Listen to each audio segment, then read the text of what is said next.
The iPhones have always been some of the most complicated phones to take apart. You'll see why over the course of this video. But there's no way we could let this iPhone 11 Pro Max flagship slip by without seeing the insides. This is the most water-resistant mainstream smartphone money can buy right now, so it's time to see what helps keep water out, and how repairable it really is. Let's get started.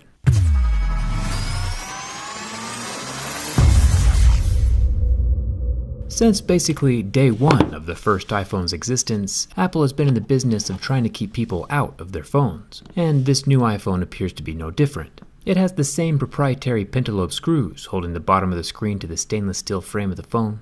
It uses a screwdriver that's pretty easy to find online, but most people don't immediately have it on hand. I'll leave a link for a good toolkit in the description. Looking closely at the screw, it has black thread locker filling the gaps between the threads and the phone body. This helps keep the screw in place, as well as helps keep water out. The biggest opening for water to get inside the phone, though, is the screen. There is adhesive surrounding the whole rectangle, and in order to pull the screen off, I'll need to use heat to soften that adhesive, and a strong suction cup to pull on the screen, while adding some leverage with my pry tool between the plastic lip and the stainless steel frame. As I work my way around either side of the phone, lifting off the display, you can see the substantial amount of stringy, gooey black adhesive that holds the parts together.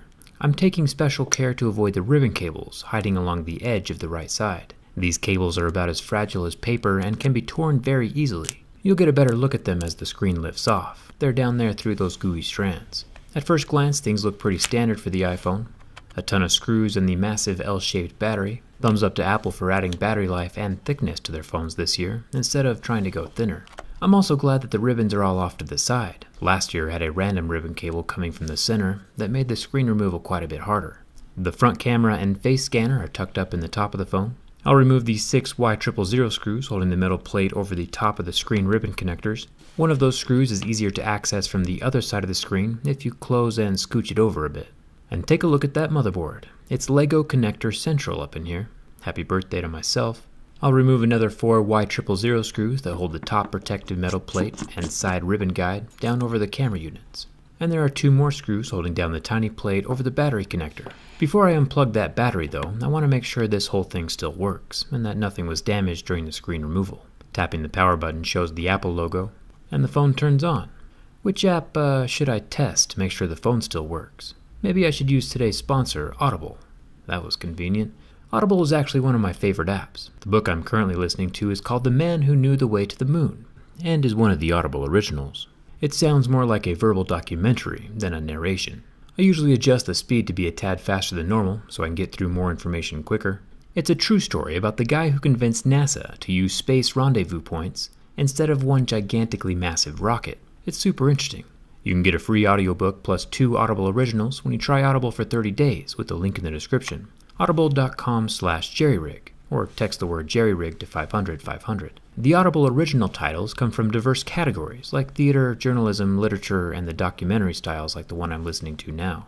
Even if you decide to cancel Audible at some point in the future, you still get to keep your books. They're yours to own forever. Audible.com/jerryrig, or text jerryrig to 500 500. And thanks to Audible for sponsoring this video.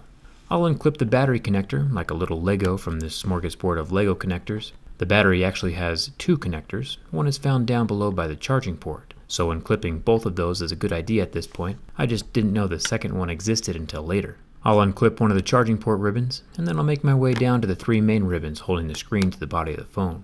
The screen is significantly more simple this year than it has been for the previous years, which is definitely appreciated. It only has 3 screws holding the earpiece to the back of the display. Apple throws Phillips head screws randomly in here and there throughout the phone, so for those of you following along at home, this is the 3rd type of screwdriver we've used so far. The earpiece folds down, which lets us pry away the front sensors from the glass. Replacement parts will become more common and get cheaper as the phones get older. I'll try to link some in the video description as they become available. Screen replacements aren't super difficult on iPhones, and with the disappearance of 3D touch, the display is actually thinner and leaves more room for the larger battery. Speaking of which, I've had a few requests for a straight-up clean video shot of the internals, so feel free to screenshot this, crop it, and use it as your phone wallpaper if you want. Just make sure to tag me on Twitter if you do. Let's remove the front camera and the Face ID depth scanner thingy. It's got 2 ribbon cables to unplug. Wait, nope, there's 3. Last one kinda just snuck in there. This little unit has the front 12 megapixel selfie camera, the one that can film in 4K and do those slofies. and also has the infrared dot projector and secondary camera for the Face ID. It's a pretty cool setup, and I'm glad it's not attached to the screen. It makes repairs easier. The 3 rear cameras each have their own ribbon cable attached to the motherboard. I can unclip each of those, and then the whole contraption comes right out of the phone. Apple really has made their design much more modular this year, and I'm a fan.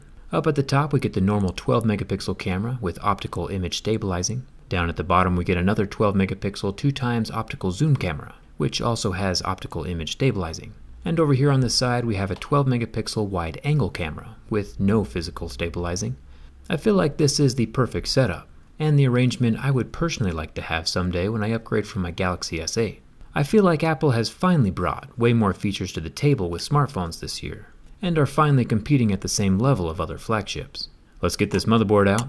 I'll unplug the charging port ribbon, but before I can pull that out, once again I need to switch back to the Y000 screwdriver. There are 3 screws running down the right side, keeping this cable with the metal bracket tucked to the side of the phone. The next 3 screws are a bit trickier. These are called standoff screws, and they hold the motherboard in place. If you don't have a standoff remover, I can usually take a flat screwdriver bit and just twist the screw around in a circle from one side.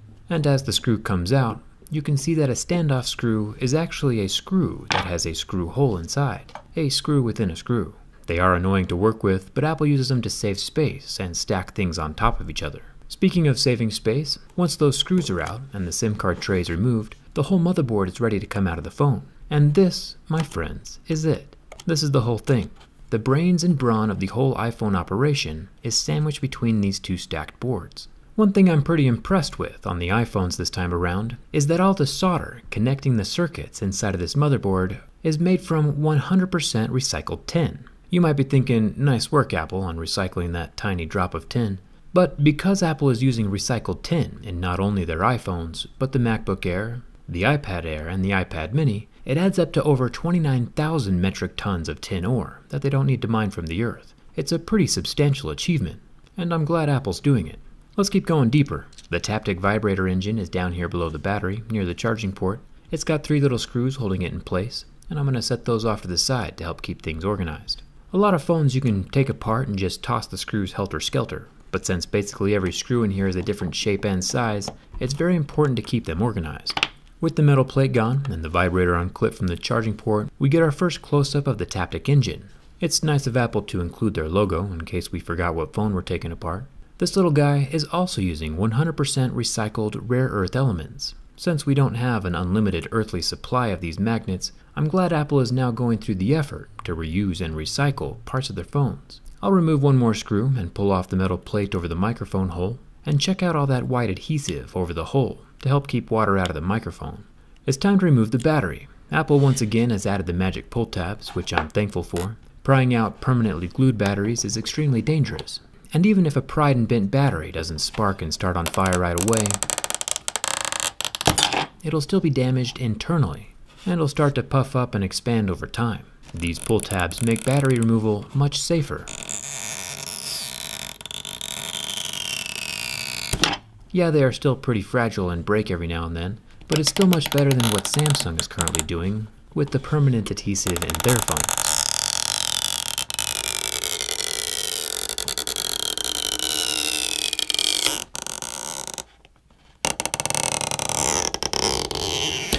Apple has 3 pull strips at the end of each side of the battery.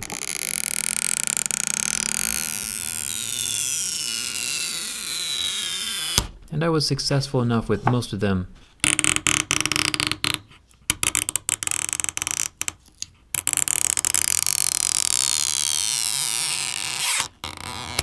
that the rest of the battery can be lifted up unharmed. This is a 3,969 mAh capacity, which is quite an improvement over last year's 3,174 mAh. For real, Apple has come out to play this time. The loudspeaker comes out next, with its 2 screws holding it in place. You might have noticed so far that while the iPhone seems complex, most components are still modular and come out relatively easily. You can see the substantial amount of black adhesive holding the loudspeaker to the frame of the phone. Like I said in my durability test video, this iPhone 11 Pro Max is the most water-resistant smartphone on the market right now. While most manufacturers have water tested their phones to a depth of 1.5 or 2 meters deep for 30 minutes just to get that IP68 rating, Apple has gone above and beyond and tested the new iPhone 11 Pros to 4 meters deep for 30 minutes, double the depth of what everyone else is doing. Hold on for a second though, check this out. The loudspeaker is full of a ton of those little white sound balls. I assume these white balls help fill the space inside of the tiny little cell phone speaker to keep it from sounding like a tiny little cell phone speaker. I'll take out the last 9 screws for the charging port and get back to that IP rating. Even though Apple went twice as deep as everyone else, they still only got the same IP68 rating. You're probably like, why didn't they just go up a level to IP69? And that's because IP69 is a totally different test. Instead of submersion, it's a high pressure and temperature water jet test, and pretty irrelevant for cell phones. Cell phones get accidentally submerged all the time, but getting accidentally blasted by a fire truck is far less common. The charging port is finally out of the phone. That was definitely a nightmare I don't want to repeat. The iPhone has so many intricate components. It's not so much a difficult phone to repair, it's just a very complex phone to repair. And one wrong move or screw in the wrong place could wreck the phone. If you do end up breaking your back glass and don't have insurance, you can either pay Apple $599 to fix it, or just buy a replacement housing and swap over each component individually. Yeah, it's gonna be pretty extremely painful either way. Apple's still kind of being a big jerk where that's concerned. I think you should just get a case before it breaks. I'm pretty impressed with Apple for stepping up and going above and beyond the bare minimum that they usually do. This time Apple has given customers the specs and features they're paying for, and that always hasn't been true in the past. Of course, in my opinion, Androids can still accomplish more. I'm not ready to switch sides just yet, but I am glad that Apple has stepped up with enough performance to match the price tag, and is doing it with recycled and recyclable materials. We can all appreciate and support that. I'll get the camera units put back into their slot. They are all housed in the same metal block, so it's impossible to get them out of alignment, and the same thing goes for the front cameras. Finally, the front screen with its 3 ribbon cables can plug into the tiny motherboard, and I can start throwing down all those metal plates over the Lego style ribbon connectors. The last thing that gets plugged in is the battery and its little metal bracket that covers the top. Then we can turn the phone back on, and once again, I'm just as surprised as you are that this thing still works. I for one am glad that Apple has started participating again in the smartphone race, and even more so for using recycled components. Innovations in both areas are good for everyone. I'll be looking into the recycling efforts of other manufacturers in the future, so hit that subscribe button if you haven't already. It's free. And remember that the computer the astronauts used to land on the moon 50 years ago is less powerful than the cell phone in your pocket right now. Don't forget to check out the Audible link in the description for your free audiobook, and come hang out with me on Instagram and Twitter. Thanks a ton for watching, and I'll see you around.